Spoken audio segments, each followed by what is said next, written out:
शिरोमणि सद्गुरु रविदास जी महाराज जी की। बोलिए संत शिरोमणि सद्गुरु रविदास जी महाराज की। बोलिए संत शिरोमणि सद्गुरु रविदास जी महाराज की जय। अपनी बात शुरू करूं। बात शुरू करने से पहले सभी संतों, गुरुओं, महापुरुषों को नमन करता हूं। मंच पर मंचासीन समाज सुधार का कार्य जो बड़ी मजबूती से अपना घर परिवार छोड़कर अपना पूरा जीवन लगाकर कर रहे हैं, मेरा सबसे पहला नमन वंदन इस मंच पर बैठे सभी संतों को है, महात्माओं को। मेरा दूसरा नमन आप ही के गांव से एक बहुत महत्वपूर्ण व्यक्ति हुए चाचा सुशील, मेरे पारिवारिक उनसे संबंध रहे, प्रधान जी के साथ चाचा बड़े भाई थे। मैं उनको भी यहाँ नमन करता हूँ, क्योंकि जब पहले मैं छोटा था तो बहुत सारे काम उन्होंने मजाक में कह दिया करता था कि चाचा एक काम होना है, तो उन्होंने कभी मना नहीं किया, ठीक है बेटा हो जाए। उस गांव के बहुत महत्वपूर्ण व्यक्ति रहे। अब मेरा नमन वंदन यहाँ बैठी तमाम माताओं बहनों को, यहाँ बैठे तमाम बुजुर्गवार मेरे भाइयों को, नौजवान साथियों को, कि आप इस समाज सुधार के कारवां को बड़ी ताकत के साथ आगे बढ़ा रहे हैं, बड़ी मजबूती के साथ सद्गुरु रविदास जी महाराज के इस आंदोलन को, स्वामी समनदास जी महाराज के इस आंदोलन को जन जन तक पहुंचाने का काम कर रहे हैं। मैं आपको भी नमन वंदन करता हूं, जय भीम पेश करता हूं। साथियों, हालांकि मेरे नेता यहाँ पर बैठे हुए हैं, मैंने मना किया कि मुझे नहीं बोलना, लेकिन फिर भी गुरुजी ने कहा कि 2-4 मिनट लो। अब मैं 2-4 मिनट में यही दुविधा में हूं कि मैं कहूं क्या, सच्चाई कहूं तो बुरी लगे और अच्छी बात मुझसे करनी आती नहीं है। मैं आपके पक्ष की बात नहीं कर सकता, इसलिए कि खड़ा ऐसे कगार पे हूं कि मैंने ये भी समय देखा कि जहां में दोनों भाई मोटरसाइकिलों से चलते थे, उस स्वामी समनदास जी के सत्संग में जाते थे, तो स्वामी समनदास जी चंद्रशेखर भाई के हाथ से बंदगी वापस करते थे। एक पीठ पर हाथ मार के, मुक्का मार के ये कहते थे तेरा काम आगे की ओर बढ़ना है, तू चला गया। जितने भी सत्संग में मैं गया, भाईर में गए, तो हर बार इस बात को जरूर कहते थे कि तेरा काम आगे बढ़ना है। तो मैं कहूँ यहाँ के ग्राम प्रधान जी से कि प्रधान जी बेफिक्र रहे, आपके क्षेत्र से मुख्यमंत्री प्रधानमंत्री भी होगा, देखिएगा आप। अब मैंने पहले कहा कि आपके मतलब की बात मैं कर नहीं पाऊंगा और सच सुनने की आप लोगों को क्षमता नहीं है। अगर सच सुनने की क्षमता है तो क्या कड़वे बोल सह सकते हैं आप लोग? सोच लीजिए, बोलिए, बहुत कड़वा होता है सच। चलिए सद्गुरु रविदास जी की वाणी से शुरुआत करते हैं। सद्गुरु रविदास जी ने कहा, क्यों जाऊं मैं काशी द्वारका, क्यों करूं मैं मथुरावास, क्यों जाऊं मैं काशी द्वारका, क्यों करूं मैं मथुरावास।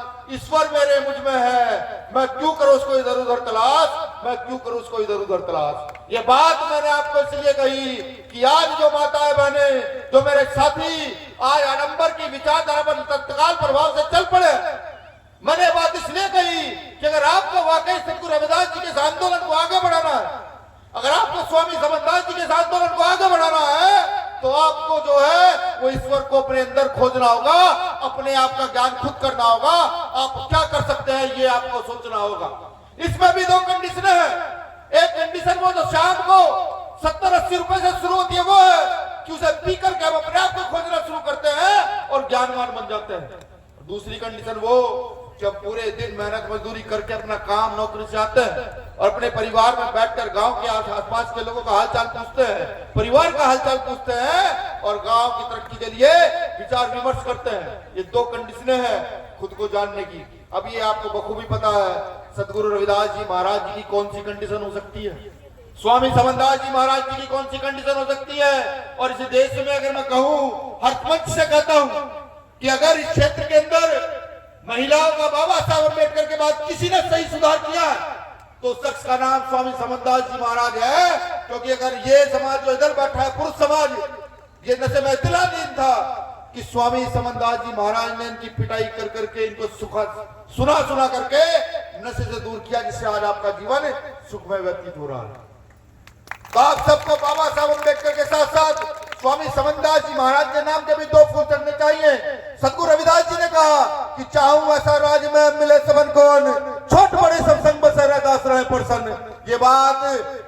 महाराज कब कह के जा रहे हैं? अब से 600, 650, पौने 700 साल पहले किन्हें कह के जा रहा है? ये बड़ा सवाल है।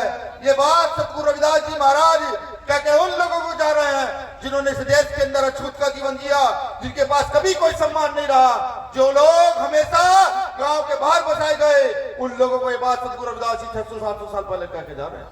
लेकिन अफसोस होता है ये सोचकर, ये कहकर कि बात चली तो बहुत, यहाँ राजतंत्र भी रहा, प्रजातंत्र भी आ चुका है और आगे जाने ना जाने क्या क्या तंत्र यहाँ लागू होंगे।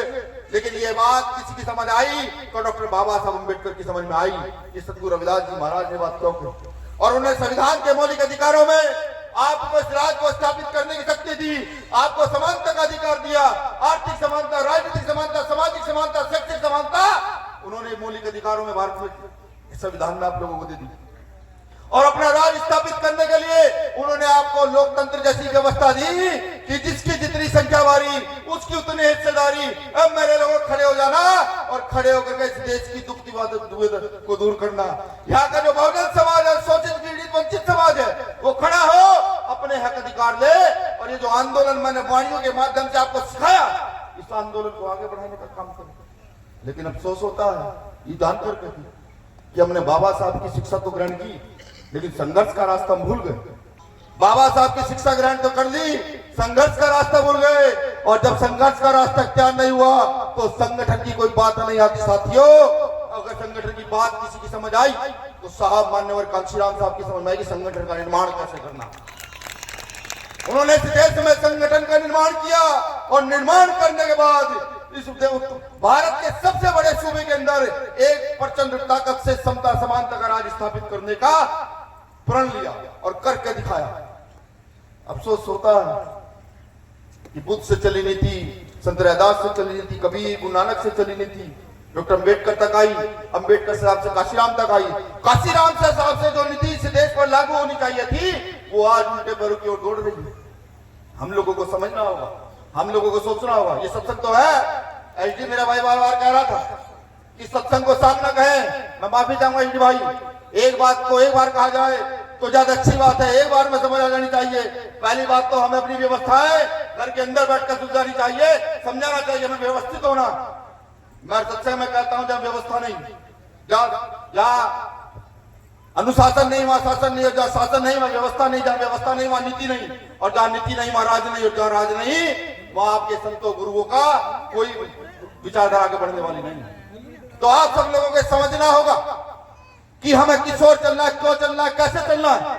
इस सत्संग को शक्ति केंद्र बनाओ, ताकत का केंद्र बनाओ, जो आने वाले समय में अगर कोई किसी बेटी की ओर देखे तो उसको पता लगे कि इस देश में ऐसे भी लोग रहते हैं जो बेटी की तरफ देखने वाले की आंख निकालने का भी काम करते हैं। पता लगना चाहिए, ये पता लगना चाहिए कि इस देश में ऐसे भी लोग हैं कि अगर अपनी प्रचंड ताकत पहचान ले तो यहाँ के तख्ते उलट पलट कर सकते हैं, ये भी पता लगना चाहिए। ये तो सबने देखा, बहुत खुश होती है जनता देख करके भाई चंद्रशेखर आजाद संसद में जाकर धारने का काम करते हैं साहब, कहते हैं कि सतगुरु रविदास जी का बेगमपुरा राज लाऊंगा, सब लोग खुश होते हैं।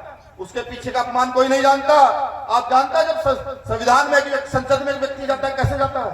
इस देश की सारी राजनीति, इस देश की सारी राजनीतिक ताकतें और बहुत सारा पैसा उस अकेले व्यक्ति को हराने में लगता है। मैं उस चुनाव में 3 महीने 4 महीने वहां रहा तो मैंने देखा भारत की राजनीति का हर नेता वहां पहुंचा, किस लिए? चंद्रशेखर आजाद को हराया जाए। अगर 1 दशक के बाद मैं ये देखूं कि भारत की राजनीति में सही मायने में लोकतंत्र का प्रयोग हुआ तो भाई चंद्रशेखर आजाद के लिए लोकतंत्र प्रयोग हुआ कि एक रिक्शा चलाने वाला, एक ठेली लगाने वाला, एक जूते काटने वाला, एक मजदूरी करने वाला, एक दुकान चलाने वाला व्यक्ति खड़ा हुआ और कहा कि नहीं, इस बार वोट सपोर्ट नोट भाई चंद्रशेखर आजाद का। सोचिए, एक व्यक्ति लोकतंत्र के हिसाब से जीत कर जाता है, संसद में जाकर कहता है जय भीम, जय संविधान, जय जवाहर, जय मंडल, जय भारत। एक साइड से आवाज आती है कि पूरा भाषण यही दोगे क्या? आपको सम्मान महसूस हुआ होगा संसद बनने के बाद, मुझे सम्मान महसूस नहीं दिया। किस लिए?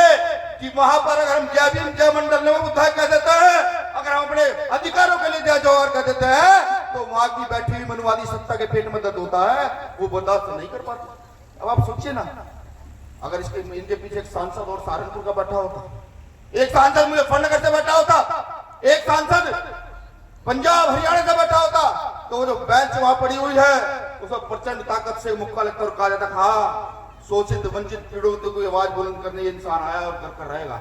हालांकि मेरे नेता ने जवाब दिया, लेकिन मैंने सीख ली, मैंने उस दिन सीख ली, अगर सतगुरु महाराज का समानता का आंदोलन स्थापित करना, अगर इस देश में गैर बराबरी खत्म करनी है, क्योंकि गुरु रविदास जी ने आदेश दिया, गुरु रविदास जी ने आदेश दिया कि जात जात में जात है जैसे केले में बात, जात जात में जात है जैसे कीर्तन के पात, रविदास से मानुष ना जुड़ सके जब तक जात न जात। सतगुरु रविदास जी महाराज कह रहे हैं कि इस देश में जाति के अंदर जाति है। कैसे? जैसे केले का पेड़ होता है, एक पत्ता उधेड़ोगे तो दूसरा पत्ता आएगा, दूसरा उधेड़ोगे तीसरा पत्ता आएगा, वो पेड़ खत्म हो जाएगा, पत्ते खत्म नहीं होंगे। इसी प्रकार से इस देश में जातियां हैं। रविदास जी साफ कह रहे हैं कि अगर आप जातियां नहीं खत्म करोगे तो आप रविदास से मिल नहीं सकते। बिल्कुल, ये गुरु महाराज कह रहे हैं, मैं नहीं कह रहा। बाबा साहब अम्बेडकर ने समझा इस बात को। यहाँ पर जातियों का संपूर्ण विनाश नाम की किताब लिखी, जिस व्यक्ति ने उस किताब को पढ़ी, जाति धर्म से अलग हटकर बता रहा हूं, जिस जाति धर्म के व्यक्ति ने उस किताब को पढ़ा, वो सिर्फ बाबा साहब अम्बेडकर का हो गया।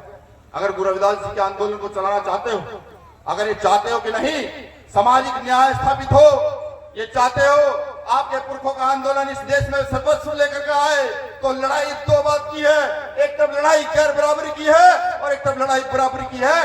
तो ये आपको करना क्या करना है? अगर आप वाकई गैर बराबरी की लड़ाई में शामिल होना चाहते हो तो सब कुछ भूलकर अपमान सहन करना शुरू कर दो, और अगर सतगुरु रविदास जी के बेगमपुरा राज की स्थापना चाहते हो तो प्रचंड ताकत से खड़े हो, शिक्षा हासिल करो, सतगुरु महाराज की वाणियों को पढ़ो और उन पर आगे चलने का काम करो। मैं यहाँ बैठे तमाम साथियों का फिर से शुक्रिया अदा करता हूँ, यहाँ बैठे तमाम मुख्य अतिथियों का भी आभार व्यक्त करता हूँ। 2 सत्संग के पर्चे मुझ पर आए हैं। 4 तारीख में सत्संग शायद बड़कला है गुरु जी के रोशनदास जी के यहाँ, और 8 तारीख में हथनी कुंड बैराज पर सत्संग है, गुरु जी बैठे हुए हैं, और एक सत्संग और 18 तारीख में घाटेड़ा सत्संग है। जो साथी पहुंचना चाहे वहां पहुंचने का काम करे और सतगुरु महाराज के इस ज्ञान को लेकर बांटने का काम करें। एक बात और कहूंगा, सतगुरु महाराज को पढ़ना बहुत जरूरी है। जब तक पढ़ोगे नहीं तो गुणोगे नहीं। वाणियों के माध्यम से सतगुरु महाराज को समझ पाते हैं। मैं सत्संग में जाता हूँ सिर्फ एक वाणी सुनने के लिए, कि वाणी मैं सुनूं, मुझे समझ कुछ आए और मैं आगे जाकर बताऊं। तो सतगुरु महाराज को पढ़ो, सीखो और सिखाने का काम करो। जय भीम, जय भारत, जय संविधान। एक नारा सतगुरु रविदास जी महाराज जी के नाम का। मेरी आवाज के साथ आपका नारा नहीं होना चाहिए, आपकी ताकत पूरी प्रचंड होनी चाहिए, मेरी ताकत चाहे कमजोर क्यों ना हो। बोलिए संत शिरोमणि सतगुरु रविदास जी महाराज।